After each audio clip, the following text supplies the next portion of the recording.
The morning sun cast long shadows across the painted rock valley when Samuel Hartwell first saw the smoke rising from the sacred grounds. He stood on his porch, coffee growing cold in his weathered hands, watching the thin grey ribbons spiral upward against the crimson sky. For 3 years he had lived on the edge of this valley, close enough to the tribal lands to hear the drums on ceremonial nights, close enough to feel the weight of old wounds that festered between his people and theirs. Samuel was a man carved from silence and solitude, his face bearing the lines of someone who had seen too much and said too little.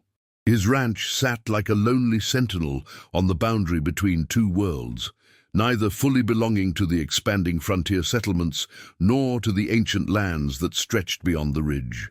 The cattle grazed peacefully in his pastures, but peace was a fragile thing in this corner of the territory, where every sunrise brought the possibility of conflict and every sunset whispered of unfinished business. The smoke continued to rise, steady and purposeful, and Samuel found himself drawn to it, despite the voice in his head that warned him to stay away. He had learned to read the signs of the valley over the years, the way the wind carried different scents depending on the season, the way the light changed when storms approached from the distant mountains. But this smoke was different, carrying with it something he couldn't name, something that pulled at him like a memory he couldn't quite grasp. He finished his coffee and set the cup on the porch rail, his eyes never leaving the smoke. The ranch was quiet this morning, his few hired hands already out checking the fence lines along the northern pasture. Samuel had built this life deliberately, choosing isolation over the complications that came with too much human contact. He had his reasons, buried deep in a past that he rarely allowed himself to remember, reasons that made him suitable for this lonely existence on the edge of two worlds. The sound of hoofbeats on the dusty trail broke his reverie. Samuel turned to see a familiar figure approaching, sitting tall in the saddle despite his advanced years. Joseph Crowfeather rode with the dignity of a man who had never bent to the will of others, his long grey braids falling over shoulders that still carried the strength of his youth. He was the tribal elder, the keeper of old ways, and the closest thing to a neighbor Samuel had in this isolated valley. Their relationship had developed slowly over the years, built on mutual respect and careful distance. Joseph would sometimes stop by the ranch to water his horse at the well, and Samuel would offer coffee and conversation that never strayed too far into dangerous territory. They spoke of weather and cattle, of the changing seasons and the health of the land, but never of the deeper wounds that separated their peoples. Joseph dismounted with the fluid grace of someone who had spent a lifetime in the saddle, his moccasined feet touching the ground with reverence. He approached the porch with measured steps, his dark eyes holding a gravity that Samuel had learned to recognize and respect. "Samuel," Joseph said, his voice carrying the weight of ceremony, "I come to speak with you about the smoke you see rising from our sacred grounds." Samuel nodded, gesturing to the empty chair beside him. "I was wondering about that. Seems different from the usual ceremonial fires." Joseph settled into the chair, his weathered hands folding in his lap. "It is different. This is the smoke of mourning, but also of hope. My grandson, Running Bear, returned to us yesterday. He has been away for 2 years, fighting with the cavalry against our own people in the southern territories." The words hung in the air between them, heavy with implication. Samuel had heard rumors of young men from the tribal lands who had joined the army, either by choice or circumstance, and he could only imagine the pain such decisions must cause for families like Joseph's. "He's back now," Samuel said quietly. "That's what matters." Joseph turned to look at him, his eyes searching Samuel's face. "Yes, but he carries wounds that cannot be seen. The fighting has changed him, made him forget who he is, where he comes from. He speaks of hatred now, of vengeance against all white men. He says the old ways are dead, that we must fight or die." Samuel felt a chill that had nothing to do with the morning air. He had seen young men return from war before, had witnessed the way violence could poison a soul and turn it against everything it once held dear. What can be done? There is a ceremony, Joseph said slowly, an old ritual of healing and purification. But it requires something that has never been asked before. It requires the participation of one who represents those my grandson now considers his enemies. The request hung between them, unspoken but understood. Samuel stared out at the smoke rising from the sacred grounds, his mind racing through the implications of what Joseph was asking. To participate in a tribal ceremony would be to cross a line that had never been crossed, to step into a world where his presence might be seen as an intrusion or worse. "You're asking me to take part in this ceremony," Samuel said finally. Joseph nodded. "The medicine man says that hatred can only be healed by understanding, that the wounds between our peoples can only be closed when we see each other as human beings rather than enemies. My grandson needs to see that not all white men are the same, that there are those who respect our ways and honor our land." Samuel was quiet for a long moment, thinking of his own past, of the reasons he had chosen this isolated life on the edge of two worlds. He had secrets buried deep in his history, actions he had taken in the name of duty that had left their own scars on his soul. Perhaps this was a chance for redemption, an opportunity to build a bridge where before there had been only walls. "What would I need to do?" he asked. Joseph's eyes lit with something that might have been hope. "The ceremony begins at sunset. You would need to bring an offering, something that represents your intentions for peace. The medicine man will guide the ritual, but your presence alone will speak louder than any words." Samuel stood and walked to the edge of the porch, his hands gripping the rail as he looked out over the valley.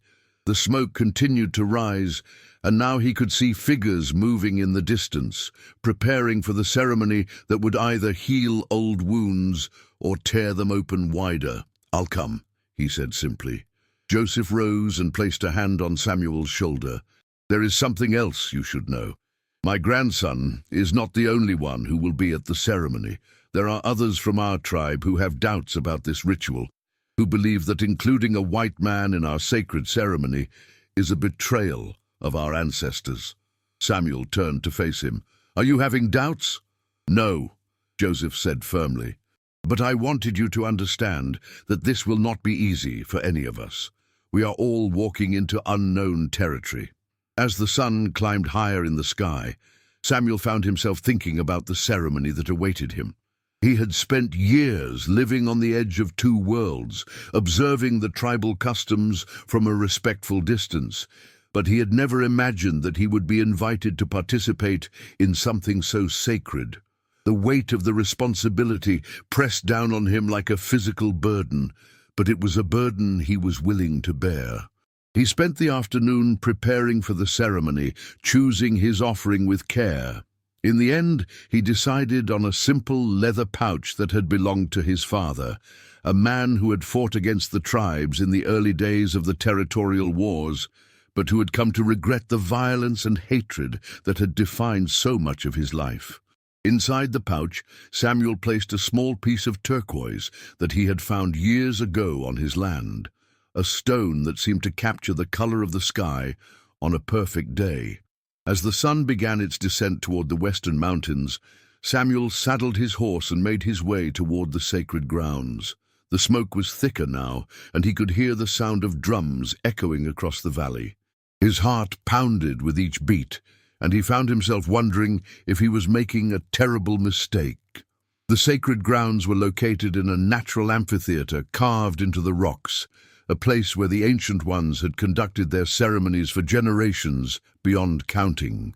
As Samuel approached, he could see figures gathered around a central fire, their faces painted with symbols that spoke of prayers and hopes and fears. The drums grew louder and the smoke rose higher, carrying with it the scent of sage and sweetgrass and other herbs that Samuel didn't recognize. Joseph met him at the edge of the sacred circle, his face grave but welcoming. "You came," he said simply. "I gave my word," Samuel replied. Joseph led him into the circle, and Samuel felt the weight of dozens of eyes upon him. Some of the faces were curious, others skeptical, and a few openly hostile. But Joseph's presence beside him was a shield, and Samuel held his head high as they walked to the center of the gathering. The medicine man was ancient, his face a map of wrinkles and lines that spoke of wisdom earned through decades of service to his people. He wore robes decorated with feathers and beads, and his eyes held a depth that seemed to look straight through to Samuel's soul. When he spoke, his voice carried the authority of one who had communed with spirits and walked between worlds. "We gather tonight," the medicine man said, his words carrying clearly in the still air, "to heal the wounds that divide us. We gather to call back the spirit of one who has lost his way, to remind him of who he is and where he belongs." Samuel felt the tension in the air, the weight of history and pain and hope all mingled together in the smoke that rose from the sacred fire. He thought of his own past, of the choices he had made and the consequences he had lived with, and he wondered if healing was possible for any of them. Joseph stepped forward and spoke in his native tongue, his words rising and falling like music. Though Samuel couldn't understand the language, he could feel the power in the words, the way they seemed to reach into the very air and shape it into something new. When Joseph finished, he turned to Samuel and nodded. Samuel stepped forward and pulled the leather pouch from his jacket. "I bring this offering," he said, his voice carrying clearly in the silence, "as a symbol of my desire for peace between our peoples. This belonged to my father, who fought against your people in the early days, but who came to regret the violence and hatred that divided us. I offer it now as a prayer for understanding, for healing, for a future where our children might live in peace." The medicine man accepted the pouch with solemn ceremony, holding it up to the 4 directions before placing it in the sacred fire. The flames rose higher, and the smoke seemed to carry Samuel's words up to the sky, where they mingled with the prayers of the gathering. It was then that Running Bear stepped forward from the crowd. He was young, perhaps 25, with the lean build of a warrior and eyes that burned with anger and pain. His face was painted with symbols of war, and Samuel could see the conflict raging within him as he looked at the white man who had dared to enter their sacred space. "Why should we trust him?" Running Bear demanded, his voice cutting through the ceremonial atmosphere like a blade. "He is one of them, one of the people who have taken our land, killed our families, destroyed our way of life. What words can he speak that will wash away the blood of our people?" The gathering fell silent, and Samuel felt the weight of their attention like a physical force. He knew that his next words would determine not just his own fate, but the fate of the ceremony, and perhaps the future of the relationship between their peoples. "You're right to be angry," Samuel said quietly. "You're right to hate. I've seen what my people have done to yours, and I carry the guilt of it every day. But hatred is a poison that destroys the one who carries it more than the one it's aimed at. I know, because I've carried that poison myself." He paused, choosing his words carefully. "I came here tonight not to ask for your forgiveness, but to stand with you in your pain. I came because I believe that healing is possible, but only if we're willing to see each other as human beings rather than enemies." Running Bear's eyes blazed with fury. "You speak of healing while your people continue to take our land, to break their promises, to treat us like animals. How can there be healing when there is no justice?" "You're right," Samuel said. "There can be no healing without justice, but there can be no justice without understanding, and there can be no understanding without courage, the courage to look beyond our hatred and see the humanity in each other." The medicine man raised his hand, and the gathering fell silent. He spoke in the tribal language, his words carrying the weight of ancient wisdom, and Samuel could see the effect they had on Running Bear. The young man's anger seemed to waver, replaced by something deeper and more complex. Joseph stepped forward and placed a hand on his grandson's shoulder. "He speaks truth," he said quietly. Samuel has lived among us for 3 years, and he has shown respect for our ways, our land, our people. He is not like the others. But he is still one of them, Running Bear insisted, though his voice had lost some of its fire. Yes, Joseph agreed. And that is why his presence here tonight is so important. If we can build a bridge of understanding with one of them, perhaps we can build more bridges in the future. The medicine man began to chant, his voice rising and falling in rhythms that seemed to echo the heartbeat of the earth itself. The flames danced higher, and the smoke swirled in patterns that spoke of ancient mysteries and timeless truths. Samuel felt something shifting in the air, a sense of possibility that hadn't been there before. Other members of the tribe began to join in the chanting, their voices blending together in harmonies that seemed to reach into the very soul of the valley. Samuel didn't know the words, but he could feel the power in them, the way they seemed to call to something deep within him that responded to their ancient magic. Running Bear stood silently for a long moment, his internal struggle visible on his face. Then slowly he began to remove the war paint from his cheeks, wiping away the symbols of hatred and anger that had marked him. When he looked up again, his eyes were clear, and Samuel could see the young man he had been before the war had poisoned his heart. "I have been lost," Running Bear said quietly. "The fighting, the killing, it changed me, made me forget who I was. I came home carrying the anger of the white soldiers, their hatred for my people, and I thought that hatred would make me strong. But it only made me empty." The medicine man approached him and placed a hand on his forehead, speaking words of blessing and healing. Then he turned to Samuel, and Samuel felt the weight of the elder's gaze like a physical presence. "You have shown courage in coming here tonight," the medicine man said. "You have stepped into our sacred space not as a conqueror, but as a seeker of peace. This is not forgotten." The ceremony continued deep into the night, with prayers and songs and rituals that spoke of healing and hope and the possibility of a future where two peoples might live in harmony.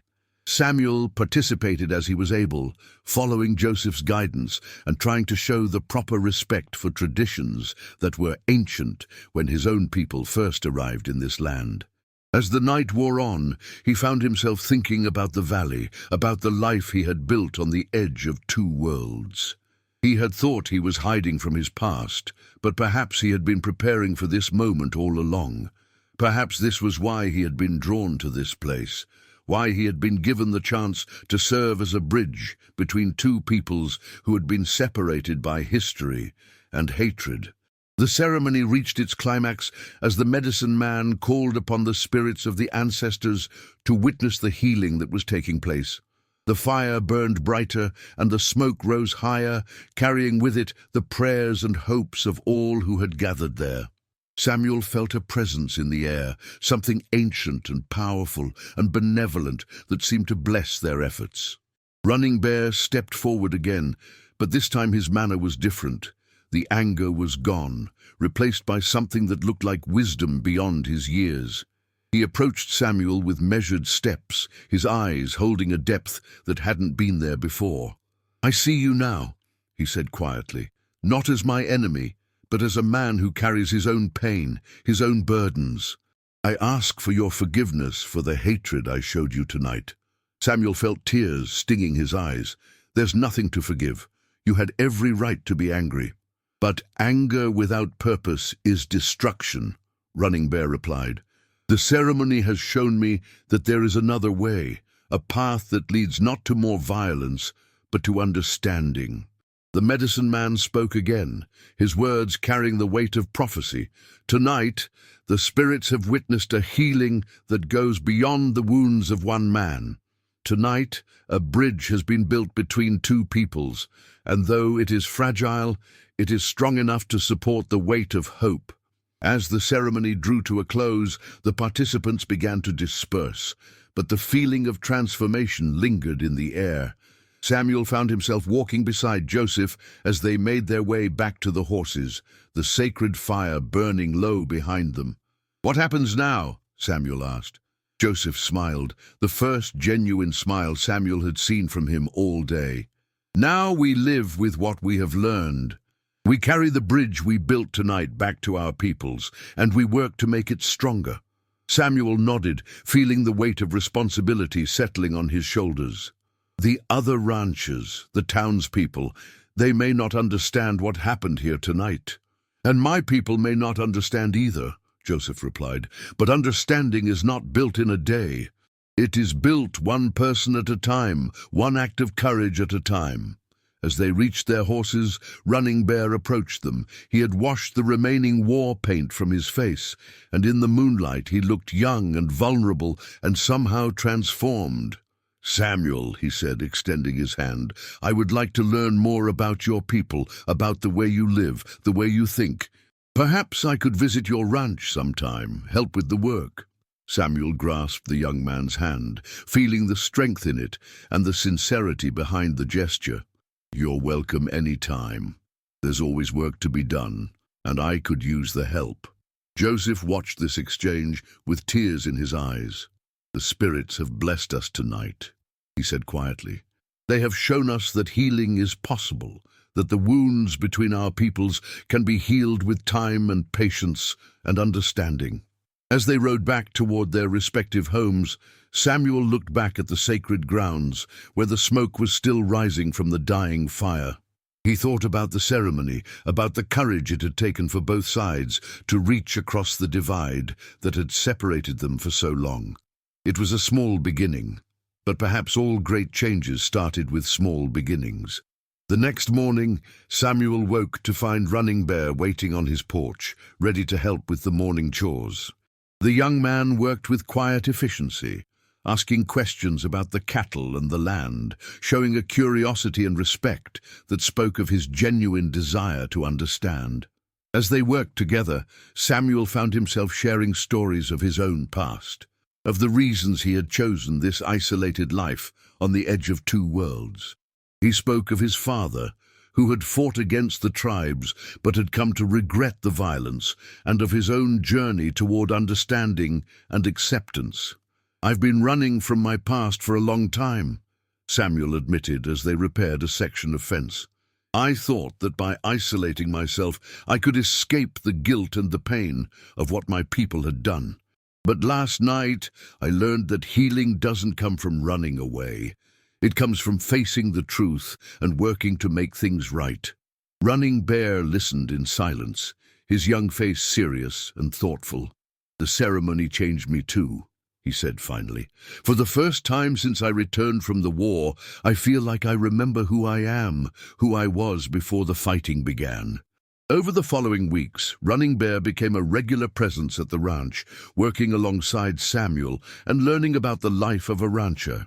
In return, he shared stories of his own people, their customs and traditions, their deep connection to the land that had sustained them for generations. The arrangement raised eyebrows among some of the other ranchers in the valley, but Samuel found that he no longer cared about their opinions. He had found something more valuable than their approval. He had found a path toward redemption, a way to build bridges instead of walls. Joseph visited frequently, sometimes bringing other members of the tribe who were curious about the white man who had participated in their sacred ceremony. These visits were tentative at first, marked by careful politeness and mutual wariness, but gradually they evolved into something more genuine, more trusting. One evening, as Samuel and Running Bear sat on the porch, watching the sunset paint the sky in shades of gold and crimson, the young man turned to him with a question that had clearly been weighing on his mind. "Do you think it's possible?" he asked. "Real peace between our peoples?" Samuel considered the question carefully. "I think it's possible for individuals to find peace with each other," he said finally. "Whether that can ever extend to entire peoples, I don't know. But I think it has to start somewhere, with people like us who are willing to try." Running Bear nodded, his eyes fixed on the horizon where the sun was disappearing behind the mountains. "My grandfather says that every great change begins with a single step, that even the longest journey starts with the courage to take that first step." "Your grandfather is a wise man," Samuel agreed. "And last night, We took that first step together. As the seasons passed, the relationship between Samuel and the tribal community continued to deepen. He learned some of their language, participated in other ceremonies when invited, and even helped mediate disputes between individual tribe members and white settlers in the area.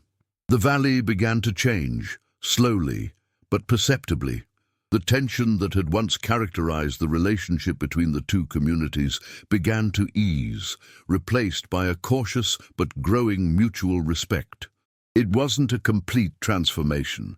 There were still those on both sides who clung to old hatreds and suspicions, but it was a beginning. One day, as Samuel was working in his garden, he looked up to see a group of children approaching, some white, some Native American, all playing together as they made their way down the valley road. The sight filled him with a hope he had almost forgotten he could feel. Running Bear, who had been helping with the garden, followed his gaze and smiled. "That's what the ceremony was really about," he said quietly. "Not just healing the wounds of the past, but creating a future where such wounds need never be inflicted again." Samuel nodded, thinking of the sacred fire that had burned on that transformative night, of the smoke that had carried their prayers up to the sky, of the courage it had taken for enemies to become friends. "The valley is sleeping in peace tonight," he said, echoing words that had become a kind of benediction between them. "And maybe," Running Bear added, "it will sleep in peace for many nights to come." As the stars began to appear in the darkening sky, Samuel felt a deep satisfaction in his heart. He had spent years running from his past, trying to escape the guilt and pain that had defined so much of his life. But in reaching across the divide that had separated two peoples, in finding the courage to participate in a sacred ceremony that had transformed them all, he had found something more valuable than escape. He had found redemption, and in that redemption, he had found peace. The valley stretched out before them, bathed in moonlight and filled with the quiet sounds of a world at rest. Somewhere in the distance, a coyote called to its mate, and the sound was answered by another, creating a harmony that seemed to speak of the natural order of things, of the way the world was meant to be, when fear and hatred no longer held sway over the hearts of men. Samuel closed his eyes and listened to the night sounds, feeling the presence of Joseph and Running Bear and all the others who had participated in that sacred ceremony. They had built something together that night, something fragile but strong, something that would need to be tended and nurtured if it was to survive and grow. But for now, in this moment, it was enough to know that the valley slept in peace, and that peace had been purchased not with blood, but with understanding, not with victory, but with the courage to see beyond the boundaries that had once seemed insurmountable. The ceremony was over, but its effects would ripple through the valley for generations to come, a testament to the power of human compassion and the possibility of redemption even in the harshest and most unforgiving of worlds.